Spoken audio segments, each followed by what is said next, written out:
Samantala, balikan po natin ang aming kasamang si George Bandola. Kaugnay po ito ng pagsasalin ng pamumuno ng Presidential Advisor on the Peace Process mula po kay Secretary Teresita Deles patungo kay Secretary Jesus Duresa. Ang report na yan, alamin natin live. Formal na ngang umupo itong si Secretary Jesus Duresa bilang Presidential Advisor on the Peace Process. Kapalit itong si Secretary Ging Deles na nagsilbi sa Aquino Administration for 6 years. Ayon sa kanyang acceptance speech, sinabi nitong si Secretary Jesus Duresa na sisiguruhin niyang matapos ang mga kasunduan na pinasok ng pamahalaan sa pakikipag-ugnayan sa iba't ibang mga grupong kinakausap nito para magkaroon ng truly lasting at inclusive peace ayon sa kanya.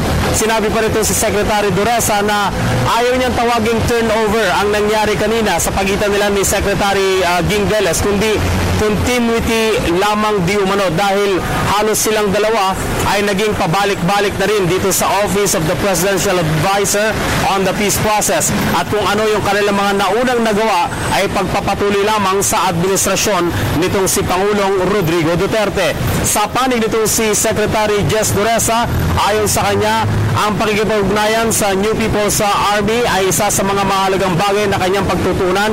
At kung totoo man di umano ayon sa kanya na ang NPA ay nauna na nagpahayag na makikisa sila sa laban ng pamahalaan laban sa illegal na droga, ay kanyang kinokomand ito. Subalit maghihintay pa sila ng formal na pahayag mula sa nasabing mga kaliwang grupo. Gayun din, kinakailangang i-implementa ayon sa kanya ang unilateral at bilateral ceasefire sa pagitan ng dalawang panig. Dahil kung wala ito ayon sa kanya, lahat ng mga pag-uusap ay mababaliwala dahil patuloy na magbabakbakan ang ating mga puwersa sa baba habang ang mga nasa taas ay tinatangkang payapain ang parehong sitwasyon. Sa panig ng Bangsamoro sa Autonomous Region ng Muslim Mindanao o yung binubuong bagong Bangsamoro entity, sinabi nitong si Secretary Jess Duresa na may kasunduan o inamin itong nabigo ang pamahalaan na ipatupad ng tuluyan ang isang kasunduan sa pamamagitan ng Comprehensive Agreement on the Bangsamoro dahil nga sa walang patnubay na batas na gagabay para sa implementasyon nito. Ito po yung Bangsamoro Basic Law.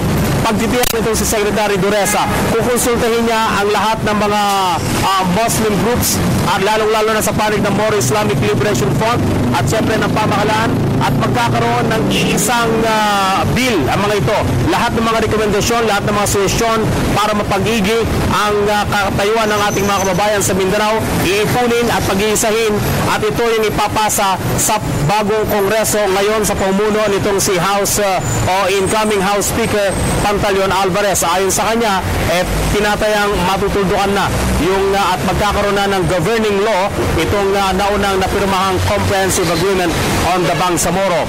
Sa panig naman ng teroristang grupong Abu Sayyaf, ayon sa kanya, patuloy ang pagtugis ng pamahalaan sa nasabing grupo at ituturing pa rin sila bilang terorista. Subalit, may mga emisaryo na di umano siyang ipinadala para makipag-usap sa grupong Abu Sayyaf dahil sa naunang pahayag nitong si Abu Rami, nais nilang makipag-ugnayan sa pamahalaan at ito ay para sa pagpapalaya ng mga natitira pang hostage ng teroristang grupo. Pero as of now, ayon sa kanya, inihintay pa niya ang tawag nitong si Abu Rami o yung grupo ng Abu Sayyaf at kung ano man yung kanilang mapag-uusapan, definitely walang ransom na pag-uusapan at kung ano man yung magiging kasunduan o yung magiging resulta ng pag-uusap ay ito yung kanyang ilalahad sa publiko, bahagi pa rin ng transparency order ng Pangulong Rodrigo Duterte.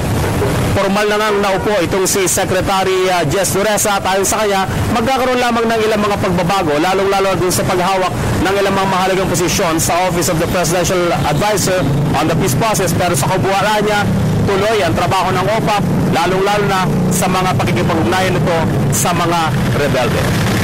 Mula po rito sa lungsod ng Pasig para sa Telebisyon ng Bayan, George Bandola. Maraming salamat sa iyo, George.